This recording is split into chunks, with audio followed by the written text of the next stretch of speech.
No matter how you feel about the United Nations, it's the one place on planet Earth where nations get together and attempt to speak with one voice. That's why their resolutions can make a big difference.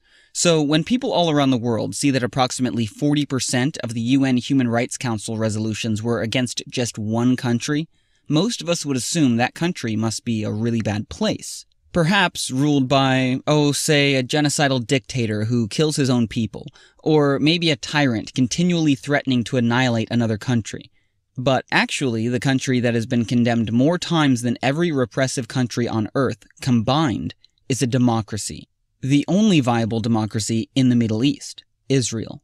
And with these repeated resolutions against Israel, it's easy to see why so many in the international community perceive Israel as a major cause of world problems. But are all these resolutions really justified?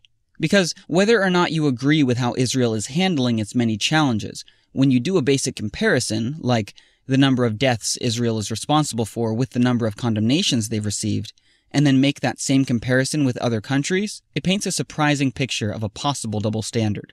What could explain the enormous imbalance? Quick history lesson. In 1975, Cuba needed to gather support in order to take down the biggest democratic superpower dominating the global schoolyard, the United States. Seeing how the UN was mostly controlled by the democratic superpowers, Cuba, along with other communist nations, finally found a way to even the playing field, because it just so happened that, at the same time, a number of Muslim countries were looking for new, creative ways to gang up on Israel. So the communists realized that by joining the Muslims' anti-Israel coalition, they could create an unstoppable voting bloc inside the UN, because with every resolution they passed against Israel, they simultaneously discredited Israel's ally, the United States. So in 1975, the newfound communist Muslim voting bloc spearheaded the passing of a UN resolution that officially stated, "Zionism is a form of racism." Yes, Zionism, the movement trying to find ways to protect Jews from racism, was redefined as racism, which is kind of like saying the civil rights movement is racism and Martin Luther King is a racist. This is why resolution after resolution after resolution against Israel from 1975 until this day easily passes through the UN. But today, this movement has a new tool for attacking Israel as the cause of all our problems.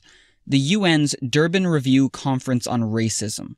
Durban is charged with finding the real root of racism, and at the last conference, keynote speaker and human rights best friend Mahmoud Ahmadinejad, the guy who openly called for Israel's annihilation, revealed that Zionism is not only racist, but the true root of racism throughout the world. And what has history taught us about what tends to happen when one ethnic group is believed to be the hidden root to all the world's problems? What is happening at Durban is catastrophic, not only for Jews, but for the whole world. And it's growing, spreading, and gaining credibility through Durban. In fact, this year, representatives from over 140 different countries will descend on New York City for Durban as speakers work to convince them about the secret Jewish cause to worldwide racism.